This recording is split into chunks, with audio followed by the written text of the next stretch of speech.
నమస్తే. నేను అడ్వకేట్ అఖిల్ హైదరాబాద్ నుండి. ఈ వీడియోలో చెక్ బౌన్స్ కేస్ గురించి క్లియర్‌గా ఎక్స్‌ప్లెయిన్ చేయబోతున్నాను నేను. Cheque bounce case issue start అయ్యేది ఎక్కడంటే, చెక్ బౌన్స్ అయిన దగ్గర నుంచి ఇష్యూ స్టార్ట్ అవుతుంది. ఫర్ ఎగ్జాంపుల్, నాకు ఒక వ్యక్తి 10,00,000కి చెక్ ఇచ్చారు. అది నేను ఈరోజు చెక్ వేసా, అది బౌన్స్ అయింది ఈరోజు. ఈ రోజు నుంచి 30 డేస్ నాకు టైమ్ పీరియడ్ ఉంటుంది. ఎందుకు? లీగల్ నోటీస్ పంపించడానికి. లీగల్ నోటీస్‌లో ఏమని మెన్షన్ చేస్తాం మనం?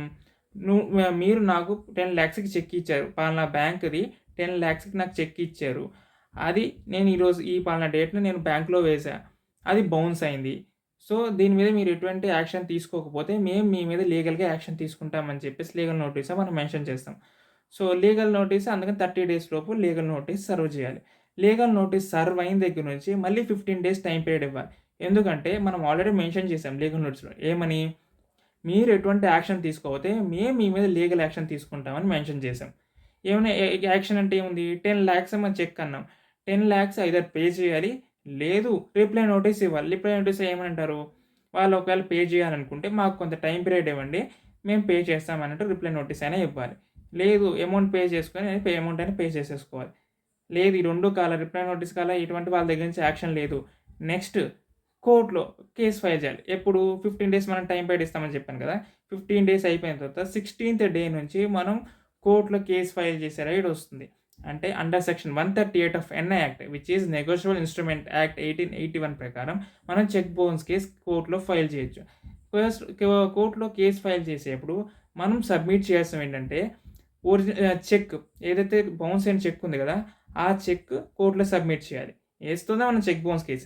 సో, ఆ చెక్‌ని మనం కోర్ట్‌లో సబ్మిట్ చేయాలి. Next legal notice. మనం లీగల్ నోటీస్ పంపించామనేందుకు లీగల్ నోటీస్ కూడా మనం కోర్ట్‌లో సబ్మిట్ చేయాలి. అండ్ థర్డ్ లీగల్ నోటీస్ మనం ఏ ద్వారా పంపించాం? పోస్ట్ ద్వారా పంపిస్తాం. అంటే రిజిస్టర్ పోస్ట్ కానీ, స్పీడ్ పోస్ట్ కానీ. అలాంగ్ విత్ అక్నాలెడ్జ్‌మెంట్ కార్డ్ మనం కోర్ట్‌లో సబ్మిట్ చేయాలి. నెక్స్ట్ ఇక్కడ వరకు అయింది. దీని తర్వాత వాళ్ళకి కోర్ట్ నుంచి సమన్స్ వెళ్తాయి. మీ మీద పలానా చెక్ బౌన్స్ కేస్ ఫైల్ చేశారు. మీరు కోర్ట్‌కి పలానా డేటా రావాలి అని చెప్పేసి కోర్ట్ నుంచి సమన్స్ వెళ్తాయి. వాళ్ళు ఆ రోజుకి అడ్వకేట్‌ని పెట్టుకొని కోర్ట్‌లో అపియర్ అవ్వాలి.